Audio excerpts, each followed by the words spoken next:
City ಸಂಸ್ಥೆಯ ಅವ್ಯವಹಾರ ಕುರಿತು ಕೆಲವೊಂದು ಏನು ಸ್ಕ್ಯಾಂಡಲ್ ಅದ್ರ ಬಗ್ಗೆ ತಮ್ಮ ಜೊತೆಗೆ ಹಂಚಿಕೊಳ್ಬೇಕಂತ ಹೇಳೋದು ನಾವು ಇವತ್ತು ಇಲ್ಲಿ ಬರಮಾಡಿಕೊಂಡಿದ್ದೇವೆ. ಸಿಟಿ ಸಂಸ್ಥೆಯಲ್ಲಿ ಆಗಿರತಕ್ಕಂಥ ಸ್ಕ್ಯಾಂಡಲ್ ಅವ್ಯವಹಾರ ಅದನ್ನು ಸಮಗ್ರ ತನಿಖೆಗೆ ಒಳಪಡಿಸಬೇಕಂತ ಹೇಳೋದು ನಾವು ಇವತ್ತು ಈ ಒಂದು ಪತ್ರಿಕಾ ಮುಖಾಂತರ ತಮ್ಮಲ್ಲಿ ನಾವು ಕೇಳಿಕೊಳ್ತಾ ಇದ್ದೀವಿ.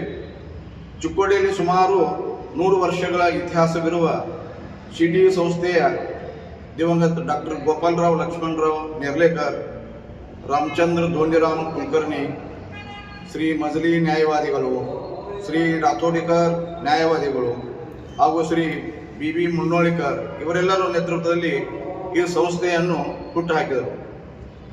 ಸದರಿ ಸಂಸ್ಥೆಯನ್ನು ಹುಟ್ಟುಹಾಕಲು ಒಂಟಮೂರಿ ಸರ್ಕಾರ ಇವರು ತಮ್ಮ ಜಮೀನನ್ನು ಕೊಟ್ಟು ಸಂಸ್ಥೆಯನ್ನು ಚಿಕ್ಕೋಡಿ ಗಡಿ ಭಾಗದಲ್ಲಿ ಹೆಮ್ಮರವಾಗಿ ಬೆಳೆಸಲಿಕ್ಕೆ ಸಹಕಾರವನ್ನು ನೀಡಿರುತ್ತಾರೆ. ಆದ ಕಾರಣ ಇವರೆಲ್ಲರಿಗೂ ಅಭಿನಂದಿಸುತ್ತಾ ಈ ಪತ್ರಿಕಾ ಮೂಲಕ ಹೇಳಲಿರುವ ವಿಷಯವೇನೆಂದರೆ, ಸದರಿ ಸಂಸ್ಥೆಯ ಈಗಿನ ಆಡಳಿತ ಮಂಡಳಿಯವರು ಸ್ವಯಂ ಘೋಷಿತ ಮಂಡಳಿಯನ್ನು ಮಾಡಿಕೊಂಡು ತಮ್ಮ ಇತಿಹಾಸವನ್ನು ಮರೆತು ಕಾನೂನನ್ನು ಉಲ್ಲಂಘಿಸಿ ತಮ್ಮ ಸಂಸ್ಥೆಯನ್ನು ಮುಂದುವರಿಸಿಕೊಂಡು ಹೋಗುತ್ತಿದ್ದಾರೆ. ಇದೊಂದು ವಿಪರ್ಯಾಸದ ಸಂಗತಿ. ಕಾರಣ ಸದರಿ ಸಂಸ್ಥೆಯು PTR ನವೀಕರಣ ಇಲ್ಲದೆ ಆಡಳಿತ ಮಂಡಳಿ ಮುಂದುವರಿಯಲು ಹೇಗೆ ಸಾಧ್ಯ?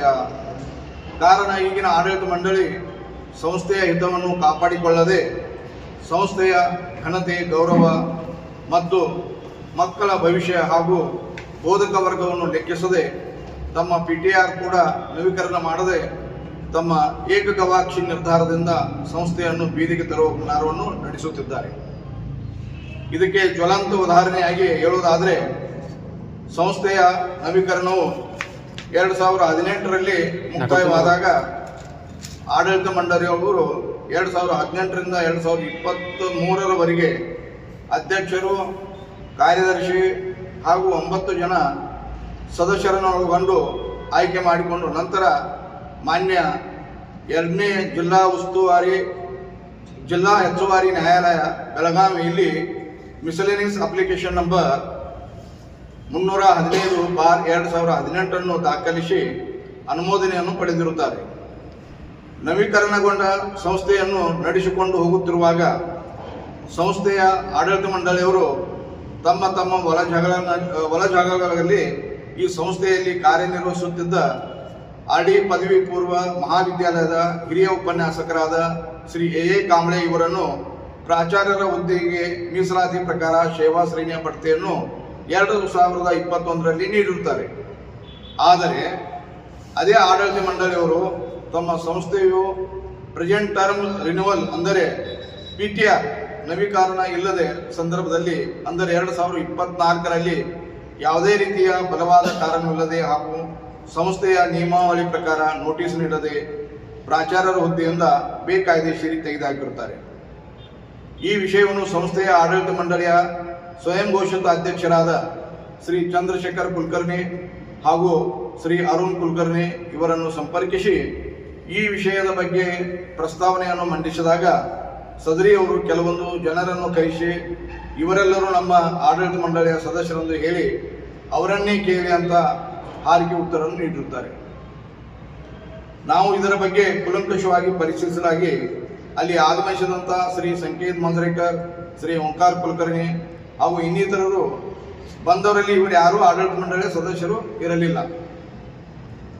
ಸದರಿ ಇವರ ತಂದೆಯವರು ನ್ಯಾಯಾಲಯದ ನವೀಕರಣದ ಸಂದರ್ಭದಲ್ಲಿ ಸದಸ್ಯರಾಗಿದ್ದರು.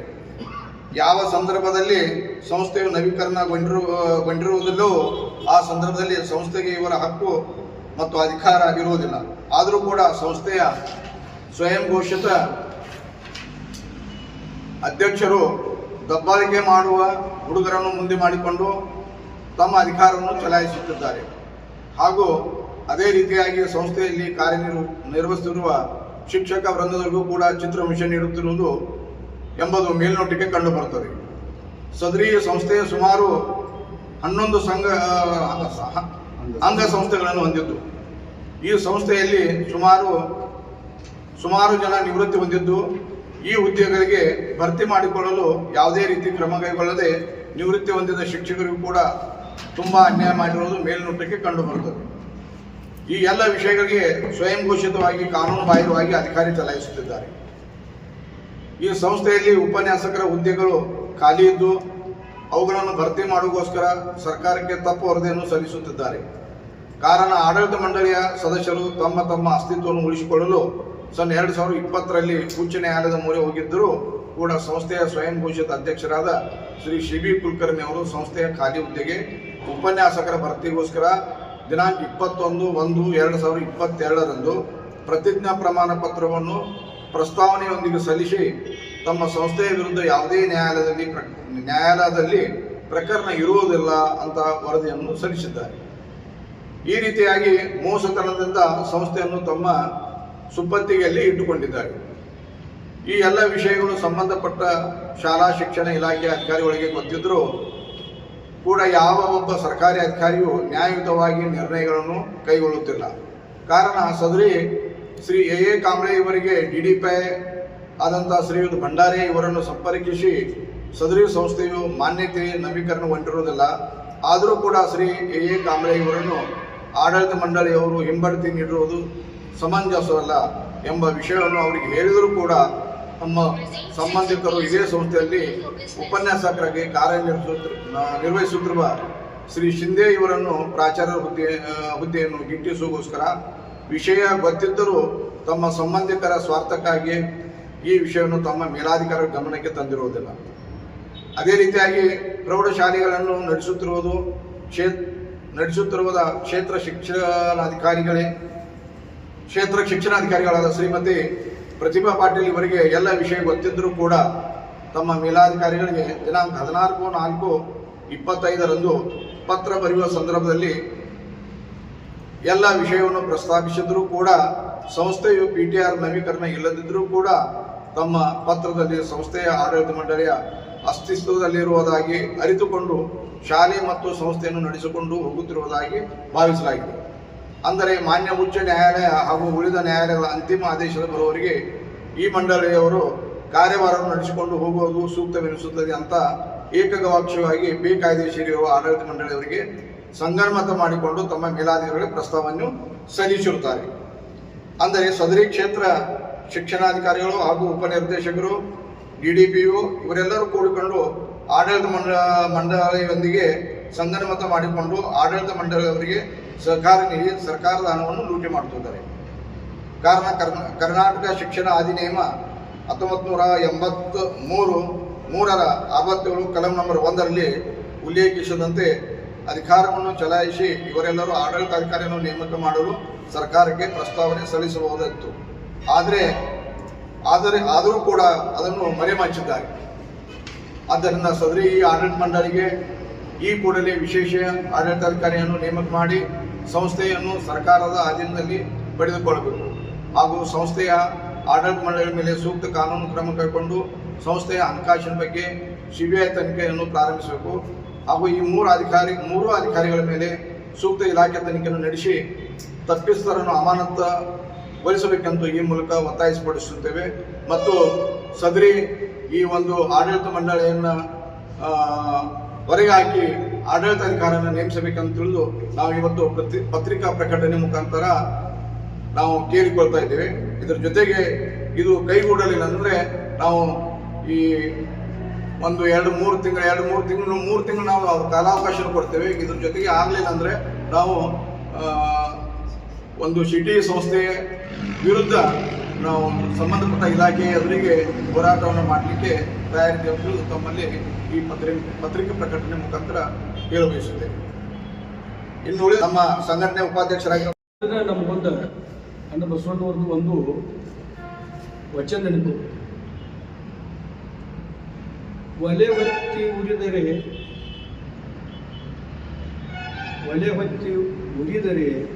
ನಿಲ್ಲಬಹುದು, ಎರೆ ಹತ್ತಿ ಉರಿದರೆ ನಿಲ್ಲಬ, ಏರಿ ನೀರೊಂಬಡೆ ಬೇಲಿ ತನ್ನ ಮೇಯೊಡೆ, ನಾರಿ ತನ್ನ ಮನೆಯೋಳು ಕಳವಡೆ, ತಾಯಿಯ ಮಳೆ ಹಾಲು ನನ್ಸಾಗಿ ಕೊಲ್ವಡೆ, ಯಾರಿಗೆ ದೂರಲ್ಲಿ ಕೂಡಲ ಸಂಗಮ ದೇವ ಆ ಸ್ಥಿತಿಗೆ ಬಂದ ಸಂಸ್ಥೆ ನಿಂತು.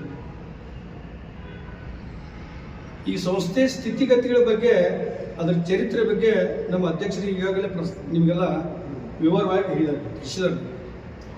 ಸುಮಾರು 100 ವರ್ಷಗಳಿದ್ದಂಥ ಒಂದು ದೊಡ್ಡ ಸಂಸ್ಥೆ, ಈ ಭಾಗದೊಳಗೆ ಒಂದು ದೊಡ್ಡ ಸಂಸ್ಥೆ. ಅದರ ವಿದ್ಯಾರ್ಥಿ ನಾನು ಒಬ್ಬ ಆ ಸ್ಕೂಲ್ದಲ್ಲಿ ಕಲ್ತಂಥ ವಿದ್ಯಾರ್ಥಿ. 8th, 9th, 10th ಕಲ್ತಂಥ ವಿದ್ಯಾರ್ಥಿ. ಆಗಿನ ಆಡಳಿತ ಮಂಡಳಿ, ಆಗಿನ ಶಾಲೆ ವ್ಯವಸ್ಥೆ, ಈಗಿನ ಆಡಳಿತ ಮಂಡಳಿ, ಈಗಿನ ಶಾಲೆ ವ್ಯವಸ್ಥೆ ನೋಡಿದರೆ ಇದು ಅಜಗಜಾಂತರ ವ್ಯತ್ಯಾಸ. ಈಗೆಲ್ಲ ನಮ್ಮ ಅಧ್ಯಕ್ಷರು ಹೇಳಿದ ಇವ್ರಿಗೆ PTR ಇಲ್ಲ. 2023ನೇ ಇಸ್ವಿಯಿಂದ ಇವ್ರಿಗೆ PTR ಇಲ್ಲ. ಈ ಸಂಸ್ಥೆ ಅನಧಿಕೃತ ನಡೆಸುತ್ತಿರೋರೆಲ್ಲ, ಈ ಸಂಸ್ಥೆಯ ಪದಾಧಿಕಾರಿಗಳೆಲ್ಲ ಅನಧಿಕೃತವಾಗಿ ಸಂಸ್ಥೆ ನಡೆಸಿಕೊಂಡು ಕೆಲವೊಂದು ಅಹಿತಕರ ಚಟುವಟಿಕೆಗಳು ಅದನ್ನೇನು ಮಾಡ್ಕೊಂಡು ಬಿಟ್ಟಿದ್ದಾರೆ ಅಂದ್ರೆ ಸಂಸ್ಥೆ ಒಂದು ವಾಣಿಜ್ಯೀಕರಣ. ಇವರೆಲ್ಲರೂ ಕೂಡಿ ಸಂಚ ಮಾಡಿ ಅದರಿಂದ ದುಡ್ಡು ಎತ್ತಬೇಕು ನಾವು ಇಷ್ಟ. ಇದಕ್ಕೆ ಮಾನ್ಯ ಕ್ಷೇತ್ರ ಶಿಕ್ಷಣಾಧಿಕಾರಿಗಳನ್ನು ಇದಕ್ಕೆ ಶಾಮೀಲಿದ್ದಾರೆ, DDPI ಅವರು ಶಾಮೀಲಿದ್ದಾರೆ, DDPE ಅವರು ಶಾಮೀಲಿದ್ದಾರೆ. ಈ ಆಡಳಿತ ಮಂಡಳಿಗೆ ಯಾವುದೇ ಹಕ್ಕಿಲ್ಲ. ಆದರೂ ಸಹ ಒಬ್ಬ ಕಾಂಬ್ಳೆಯನ್ನು, ಒಬ್ಬ ಪ್ರಾಚಾರ್ಯನ ಬಲವಾದ ಕಾರಣಗಳಿಲ್ಲದೆ ಮತ್ತು ಅವ್ರನ್ನ ಡಿಮೋಷನ್ ಮಾಡ್ತಾರಲ್ಲ, ಎಷ್ಟು ನಾವು ಅನ್ಯಾಯ ಸೇರಿಸ್ಕೊಂಡಿರ್ಬೇಕು. ಇವರು ಮಾಡಿದ್ದೆಲ್ಲ ನಾವು ಸೇರಿಸ್ಕೊಂಡು ಎಷ್ಟು ದಿವಸ ಇರ್ಬೇಕಿನ್ನ? ಅಲ್ಲ, ನೀವು ಅವ್ರ ಪದೋನ್ನತಿ, ಅವ್ರ ಉಪನ್ಯಾಸದಾಗ ಅವ್ರ ಪದೋನ್ನತಿ ಯಾಕೆ ಮಾಡಿದ್ರಿ ಮತ್ತು ಅವ್ರ ಡಿಮೋಷನ್ ಯಾಕೆ ಮಾಡಲಿ? ಅದಕ್ಕೆ ಕಾರಣ ಇರಬೇಕಲ್ಲ. ಮತ್ತು ನಿಮ್ಗೆ ಅದು ಪವರ್ ಎಲ್ಲಿತ್ತು? ಅದಕ್ಕೆ ಯಾವ ನಿಮ್ಮ ಅಧಿಕಾರ ಇಲ್ಲ. ಆ ಒಬ್ಬರು ಇದ್ರೊಳಗೆ ಯಾಕೆ ಮುತುವರ್ಜಿ ವಹಿಸಿದವ್ರು ಗೊತ್ತಿಲ್ಲ ಅಧಿಕಾರಿಗಳು. ಇದ್ರೊಳಗೆ ಏನು ಅಡಗಿತೋ ಗೊತ್ತಿಲ್ಲ, ಯಾವ ಅಮಿಷ ಒಡ್ಡಿದಾರೋ ಗೊತ್ತಿಲ್ಲ. ಕಾನೂನು ಬಾಹಿರ BO ಬರೀತಾರ. ಈ ಆಡಳಿತ ಮಂಡಳಿಯನ್ನು ಶಿಕ್ಷಣ ದೃಷ್ಟಿಯಿಂದ, ಮಕ್ಕಳ ದೃಷ್ಟಿಯಿಂದ ಮತ್ತು ಅಲ್ಲಿ ನೌಕರಶಾಹಿ ವರ್ಗದವರ ಹಿತದೃಷ್ಟಿಯಿಂದ ನೀವು ಆಡಳಿತ ಮಂಡಳಿಯನ್ನು ಮುಂದುವರಿಸಿಕೊಂಡು ಹೋಗಬಹುದು ಪ್ರಸ್ತಾವನೆ ಸಲ್ಲಿಸ್ತಾರೆ. ಇವ್ರಿಗೆ ಯಾವ ಕಾಯ್ದೆ ಅನ್ವಯ ಆಗ್ತಿತ್ತು ಅನ್ನೋದನ್ನು ಹೇಳಬೇಕು. ಯಾವ ಕಾಯ್ದೆ ಹಿಡಿಯೋರು ಕೊಡ್ತಾರೆ. ಕೊಡ್ಬೇಕಾದ್ರೆ ಅದಕ್ಕೆ PTR ಕೆಲವೊಂದು ಎಲ್ಲ ಏನು ಬೇಕಾದಂಥ ಕಾಗದ ಪತ್ರಗಳು, ಸಂಬಂಧಿಸಿದ ಕಾಗದ ಪತ್ರಗಳನ್ನ ಕೊಡಬೇಕು. ಅದನ್ನು ಪರಿಶೀಲನೆ ಮಾಡಬೇಕು. ಯಾವ ನಿಯಮಗಳು ಕೊಡ್ತಿತ್ತು ಅದು ನೋಡಬೇಕು. ಅದರ ಮೇಲೆ ಅವರು ಮೇಲಾಧಿಕಾರಿಗಳೇ ಪ್ರಸ್ತಾವನೆ ಸಲ್ಲಿಸ್ತಾರೆ. ಅಂದರೆ ಮೇಲಾಧಿಕಾರಿಗಳಾಗಲಿ ತೆಳಗಿನ ಅಧಿಕಾರಿಗಳಾಗಲಿ ಯಾವುದೇ ಮುತುವರ್ಜಿ ವಹಿಸಿ ಇದನ್ನು ಯಾರೂ ಕೇಳುವುದಿಲ್ಲ. ಇದು ಬಹಿರಂಗ ಬರುವುದಿಲ್ಲ. ಯಾಕೆ ಇದು ಒಂದು ಬ್ರಾಹ್ಮಣರ ಸಂಸ್ಥೆ, ಒಳ್ಳೆಯ ಸಂಸ್ಥೆ. ಹೌದು, ಇತ್ತು ಚಿಕ್ಕೋಡಿ ಒಳಗೊಂದು ಸಂಸ್ಥೆ, ಬಹಳ ಒಳ್ಳೆಯ ಸಂಸ್ಥೆ. ಮತ್ತು ಅಷ್ಟ ಶಿಸ್ತಿನಿಂದ ನಡ್ಕೊಂಡು ಬಂದಂಥ ಶಿಕ್ಷಣ ಸಂಸ್ಥೆ. ಹಿಂದಿನ ಆಡಳಿತ ಮಂಡಳಿಯವರು ಒಳ್ಳೆಯವರೇ. ಈಗೇನಾಗಿದೆ, ಎಲ್ಲರಿಗೂ ದುಡ್ಡು ಬೇಕು, ಹಣ ಬೇಕು. ಈಗ PTR ಎಲ್ಲ ನಡೆಸ್ತಾರೆ ಅಂದ್ರೆ ಇದ್ರ ಉದ್ದೇಶ. ಇವ್ರ ಅಧಿಕಾರಿಗಳು ಏನು ಅವ್ರಿಗೆ PTR ನೀವು ಇಲ್ದ ಸ್ಕೂಲ್ ನಡೆಸ್ರೆ ಏನು ಅಧಿಕಾರಿ ಕೊಟ್ಟರಲ್ಲ, ಅದನ್ನ ಅವರು ಹೆಂಗೆ ಉಪಯೋಗ ಮಾಡಿದ್ರೆ ಒಬ್ಬೊಬ್ಬರ ಆಚಾರನ ಡಿಮೋಷನ್ ಮಾಡಿ ಇದಕ್ಕೆ ಯಾರು ಹೊಣೆ? ಆಡಳಿತ ಮಂಡಳಿ ಅಂತೂ ಇಲ್ಲವೇ ಇಲ್ಲ. ಇದಕ್ಕೆ ಹೊಣೆ ನೇರವಾಗಿ BEO, DDPI, DDPU ಸ್ವಯಂ ಘೋಷಿತರು ಇವರೆಲ್ಲ. ಈ ಪ್ರಜಾಪ್ರಭುತ್ವದ ವ್ಯವಸ್ಥೆಯಲ್ಲಿ ಸಂವಿಧಾನದ ಅಡಿಯಲ್ಲಿ ನಡೆಯಬೇಕಾದಂಥ ಸಂಸ್ಥೆಗಳಿವೆಲ್ಲ. ಆ ಶಿಕ್ಷಣದ ಕಾಯ್ದೆ ಕಾನೂನು ಕಟ್ಟಳೆಗಳು ಒಳಗೊಂಡು ಹೋಗ್ಬೇಕಿದೆಲ್ಲ. ಅದನ್ನೆಲ್ಲ ಮೀರಿ ಅದನ್ನೆಲ್ಲ ಬದಿ ಒತ್ತಿ ಈ ಬೇಕಾಯ್ದಿಸಿದ ಸಂಸ್ಥೆ ನಡೆಸ್ಕೊಂಡು ಹೊಂಟಿದಾರಲ್ಲ, ಆ ಸಂಸ್ಥೆಗಳು ಇಂಥ ಕೆಟ್ಟ ಚಟುವಟಿಕೆಗಳು ನಡೆದಾವಲ್ಲ. ನಿಮಗೂ ಗೊತ್ತಿರಬೇಕು, ಪತ್ರಕರ್ತರ ಮಾಧ್ಯಮದ ಮಿತ್ರರಿಗೆ. ಈ ಕೆಲವೊಂದು ದಿವಸದಿಂದ ಒಬ್ಬ ಯಾರೋ ಶಿಕ್ಷಕ ಅಲ್ಲೊಂದು ವಿದ್ಯಾರ್ಥಿನ ಚುಡಾಯಿಸಿದ. ಅತಿಥಿ ಶಿಕ್ಷಕರು ಮುಸ್ಲಿಮರ ವಿದ್ಯಾರ್ಥಿಯನ್ನು ಚುಡಾಯಿಸಿದಕ್ಕ ಮುಸ್ಲಿಂ ಜನ ಎಲ್ಲ ಬಂದು ಅಲ್ಲಿ ಗಲಾಟೆ ಮಾಡಿ ಗೆರವು ಹಾಕಿದ್ದು ನಿಮ್ಮ ಗಮನಕ್ಕೆ ಬಂದಿರಬಹುದು. ಇಂಥವು ಅನೇಕ ಚಟುವಟಿಕೆಗಳು ನಾವು ಮೇಲ್ನೋಟಕ್ಕೆ ನಮಗೆಲ್ಲ ಹಿಂಗೆ ಅನಿಸಿದಲ್ಲ. ಅಲ್ಲಿ ಯಾರು ರಿಟೈರ್ಡ್ ಆಗ್ತಾರಲ್ಲ, ಅವ್ರ ಪ್ರಸ್ತಾವನೆ ಮ್ಯಾಗ ಸಲ್ಲಿಸ್ಬೇಕಾದ್ರೆ ಇಂತಿಷ್ಟು ದುಡ್ಡು ಕೊಡಬೇಕು, ಇವು ಮೇಲ್ನೋಟಕ್ಕೆಲ್ಲ ನಮಗೆ. ಆಮೇಲೆ ಅತಿಥಿ ಶಿಕ್ಷಕರ ಪೇಮೆಂಟ್ ಮಾಡಬೇಕಾದ್ರೆ ಇಂತಿಷ್ಟು ಹೋಗ್ಬೇಕು. ಶಿಕ್ಷಕರ ನೇಮಕಾತಿ ಇನ್ನೂ ಅವ್ರಿಗೆ ಅಧಿಕಾರನೇ ಇಲ್ಲ. PTR ರಿನಿವಲ್ ಇಲ್ಲ, ಅಧಿಕಾರ ಇಲ್ಲ. ಈಗ ಏನು ಅವರ ನೇಮಕಾತಿ ಮಾಡ್ಬೇಕು ಅಂತಾರಲ್ಲ, ಕೆಲವೊಬ್ರು ಅಡ್ವಾನ್ಸ್ ಹಣ ಬಿ ಪಡ್ತಾರಂತೆ. ಅದು ಮೇಲ್ನೋಟಕ್ಕೆ. ಇನ್ನೂ ಪಿಕ್ಚರ್ ಬಾಕಿ ಐತಿದೆ. ಇದು 1ನೇ ಭಾಗ. ಇನ್ನು 2ನೇ ಭಾಗಕ್ಕೆ ಇನ್ನೂ ಒಂದು ಪಿಕ್ಚರ್ ಬಾಕಿ ಐತೆ. ನಾವು ಅದನ್ನು ಮುಂದೆ ನಿಮಗೆ ತರ್ತೇವೆ ನಾವು. ಅದಕ್ಕೆ ಈಗ ಶಿಕ್ಷಣದ ಈಗ ಏನಾಗಿಬಿಟ್ಟಿದೆ, ಶಿಕ್ಷಣ ಅಂದ್ರೆ ವ್ಯಾಪಾರೀಕರಣ. ಗುಣಮಟ್ಟದ ಶಿಕ್ಷಣ ಇಲ್ಲ. ಗುಣಮಟ್ಟದ ಶಿಕ್ಷಕರು ಒಳ್ಳೆ ತರಬೇತಿ ಹೊಂದಿ ಶಿಕ್ಷಕರ ನೇಮಕಾತಿ ಮಾಡ್ಕೊಳ್ಳಂಗಿಲ್ಲ. ಈಗ ನೋಡಿ, ಅತಿಥಿ ಶಿಕ್ಷಕರಿಗೆ ಕೊಡೋದು ಎಷ್ಟು ವೇತನ ಕೊಡ್ತಾರೆ ನಮಗೂ ಗೊತ್ತು, ನಿಮಗೂ ಗೊತ್ತು. ಅವ್ರೇನು ಪರಿಣಾಮಕಾರಿಯಾಗಿ ಬೋಧನೆ ಮಾಡ್ಬೋದು, ನಮ್ಮ ಮಕ್ಕಳು ಅವರಿಂದ ಏನು ಅಪೇಕ್ಷೆ ಮಾಡ್ಬೋದು ಅಕ್ಷರ ಜ್ಞಾನದೊಳಗೆ ಹೇಳ್ರಿ ನೋಡಿ. ಮತ್ತೆ ಅಲ್ಲಿ ಕಲಿಯುವಂತ ಮಕ್ಕಳು ಯಾರು? ಹಿಂದುಳಿದ ವರ್ಗದವರು, ಅಲ್ಪಸಂಖ್ಯಾತರು, ದಲಿತರು. ಯಾರು ದೊಡ್ಡ ಸಾಹುಕಾರ ಮಕ್ಕಳಾಗಲಿ, ದೊಡ್ಡ ದೊಡ್ಡ ವಿದ್ಯಾವಂತರ ಮಕ್ಕಳಾಗಲಿ, ನೌಕರಶಾಹಿ ಮಕ್ಕಳಾಗಲಿ, ವ್ಯಾಪಾರಸ್ಥರ ಮಕ್ಕಳಾಗಲಿ, ಶ್ರೀಮಂತರ ಮಕ್ಕಳಾಗಲಿ, ಯಾರೂ ಆ ವಿದ್ಯಾಭ್ಯಾಸದೊಳಗೆ ಕಲಿಯಲಿಲ್ಲ. ಯಾರೂ ಮಕ್ಕಳು ಅಲ್ಲಿ ಇರೋವೆಲ್ಲ ಇವೆಲ್ಲ ನಮ್ಮ ಸಣ್ಣ ರೈತರ ಮಕ್ಕಳು, SC ST ಮೈನಾರಿಟಿ, ಹಿಂದುಳಿದ ವರ್ಗದವರು. ಈ ಮಕ್ಕಳಿಗೆ ಅನ್ಯಾಯ ಆಗುಲೇನ? ಮತ್ತು ನಿಮ್ಮ ಮಕ್ಕಳ ಒಳ್ಳೆ ಶಿಕ್ಷಣ ಸಂಸ್ಥೆಗಳು, ರೆಪ್ಯುಟೆಡ್ ಸಂಸ್ಥೆಗಳು ಎಲ್ಲಿದಾವ ಅಲ್ಲಿ ನೀವು ದುಡ್ಡು ಕೊಟ್ಟು ಫೀ ಕೊಟ್ಟು ಕಳಿಸ್ತೀವಿ. ಅದಕ್ಕೆ ನಾವು ಈ ಪತ್ರಿಕಾ ಮಾಧ್ಯಮದ ಮುಖಾಂತರ ತಿಳಿಸೋದಿಷ್ಟೇ. ನಾವು ನಿಮಗೆಲ್ಲ ವಿಷಯ ತಿಳಿಸಿದ್ದೀವಿ. ಪತ್ರಿಕಾ ಮಾಧ್ಯಮದವರು ನೀವು ಸ್ವಲ್ಪ ಇದ್ರೊಳಗೆ ಏನು ಐತೆ ಅನ್ನೋದು ಪಕ್ಕ ಇದ್ರ ಬಗ್ಗೆ ಸ್ವಲ್ಪ ಮಾಹಿತಿ ತಗೊಂಡು ಸಮಾಜಕ್ಕೆ ಅದನ್ನು ಬೆಳಕು ಚೆಲ್ಲಬೇಕು. ಆಮೇಲೆ ಕೆಲವರು ಶಿಕ್ಷಕರು ನಿವೃತ್ತಿ ಹೊಂದಿದ್ದಾರೆ, ಕೆಲವರು ಶಿಕ್ಷಕರು ತಿಳ್ಕೊಂಡಿದ್ದಾರೆ, ಕೆಲವರು ಶಿಕ್ಷಕರು ನಿವೃತ್ತಿ ಹೊಂದಿದ್ದಾರೆ, ಕೆಲವರು ಶಿಕ್ಷಕರ ಪದೋನ್ನತಿಯಾಗಿ ಮೇಲ್ವರ್ಗಕ್ಕೆ ಹೋಗಿದ್ದಾರೆ. ಅವು ಬರ್ತೀನಿ ಇಲ್ಲ. ಐತಿದ ಮಕ್ಕಳಿಗೆ ವಿದ್ಯಾಭ್ಯಾಸ ಕುಂಠಿತ ಆಗ್ತಿತ್ತೋ ಇಲ್ಲ, ಪರಿಣಾಮಕಾರಿ ಬೋಧನೆ ಆಗ್ತಿತ್ತೇನ, ಮಕ್ಕಳಿಗೆ ನಾವು ವಿದ್ಯಾಭ್ಯಾಸ ಕೊಡ್ಬೋದೇನ?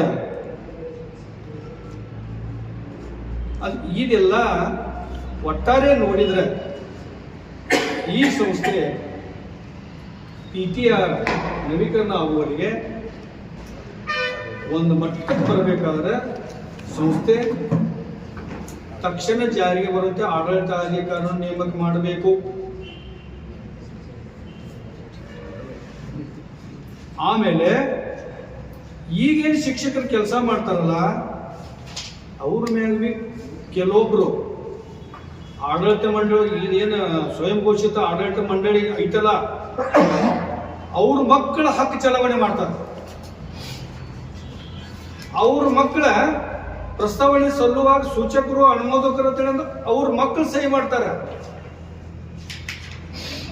ಅವ್ರಿಗೆ ಈ ಸಂಘಕ್ಕೆ ಈ ಸಂಸ್ಥೆಗೆ ಆಡಳಿತ ಮಂಡಳಿಗೆ ಸಂಬಂಧನೇ ಇಲ್ಲ. ಇರ್ಬೋದು, ಅವ್ರ ತಂದೆ ಇರ್ಬೋದು, ಅವ್ರ ಅಣ್ಣ ತಮ್ಮಂದಿರ್ಬೋದು, ಸಂಘದ ಪದಾಧಿಕಾರಿ, ಸಂಘದ ಅಧ್ಯಕ್ಷರು, ಉಪಾಧ್ಯಕ್ಷರು ಅಂದ್ರೆ ಡಿಸಿಗ್ನೇಷನ್ ಯಾರ ಅಧ್ಯಕ್ಷರು ಅವರ ಸಹಿ ಮಾಡಬೇಕು. ಒಂದು ಠರಾವ ಹಾಕಬೇಕಾದ್ರೆ ಸೂಚಕರು ಅನುಮೋದಕರು ಯಾರು ಇರ್ತಾರ್ರಿ?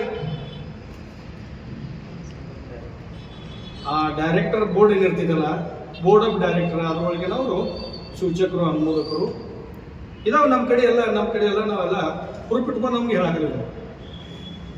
ಅಂದ್ರೆ ಇದು ಯಾರೇ ದುಡ್ಡ ಎಲ್ಲಂಗ್ ಜಾತ್ರೆ ಸಂಸ್ಥೆ ಈ ಮಟ್ಟಕ್ಕೆ ಬಂದಿದೆ. ನಮಗೊಂದು ಸ್ವಲ್ಪ ದುಃಖ ಅನಿಸ್ತೈತೆ. ಯಾಕಂದ್ರೆ ಅದೊಂದು ಪ್ರತಿಷ್ಠಿತ ಸಂಸ್ಥೆ ಈ ಮಟ್ಟಕ್ಕೆ ಬರಬಾರ್ದು. ಇನ್ನೋದ್ರೂ ನಾವು ಅವ್ರಿಗೆ ಎಚ್ಚರಿಕೆ ಕೊಡ್ತೇವೆ. ಭಾಳ ಬೇಗ ಸುಧಾರಣೆ ಮಾಡ್ಕೊಳ್ಬೇಕು. ಈ ತಪ್ಪುಗಳನ್ನು ತಿದ್ದುಕೋಬೇಕು. ನೀವು PTR ನವೀಕರಣ ಮಾಡ್ಕೋಬೇಕು. ನಮಗ ಇದನ್ನ ಯಾಕೆಲ್ಲ ಹೇಳ್ಬೇಕಂದ್ರೆ ನಮ್ಮ ಜನರಿಗೆ ಅನ್ಯಾಯ ಆಗದೈತಿ, ನಮ್ಮ ವಿದ್ಯಾರ್ಥಿಗಳಿಗೆ ಅನ್ಯಾಯ ಆಗದೈತಿ. ನಾವದನ್ನ ಹೇಳಬೇಕು. ಯಾವ ಮಟ್ಟಿಗೆ ಇವ್ರು ಶಿಕ್ಷಣ ಸಂಸ್ಥೆಗಳು ಹೋದಾರೆ ದುಡ್ಡು ಅಲ್ರಿ. ನಮ್ಮ ಮಕ್ಕಳಿಗೆ ಅಲ್ಲಿ ನಾವು ಫೀ ಕೊಟ್ಟು ನಮ್ಮ ಮಕ್ಕಳಿಗೆ ಕಲಿತಾವಲ್ಲಿ ಪುಕ್ಕಟ ಕಲಿಸೋದು ಇವ್ರ. ನಮ್ಮ ಮಕ್ಕಳು ಕಲಿಬೇಕಾದ್ರೆ ಫೀ ಕೊಟ್ಟು ಕಲಿತಾರೆ. ಸಾರ್ವಜನಿಕ ಶಿಕ್ಷಣ ಇಲಾಖೆ ನಮ್ಗೆಲ್ಲರಿಗೂ ಕೇಳೋ ಹಾಕಿ, ನಿಮಗೂ ಕೇಳೋ ಹಾಕಿ, ನಮಗೂ ಕೇಳೋ ಹಾಕಿ, ಎಲ್ಲರೂ ಕೇಳಬಹುದು. ಕೆಲವೊಬ್ರು ಹೊರಗೆ ಮಾತಾಡ್ಬೋದು, ಇವ್ರಿಗೇನು ಸಂಬಂಧ ಐತಪ್ಪ ಅಂತ ಮಾತಾಡ್ಬೋದು ಕೆಲವೊಬ್ರು.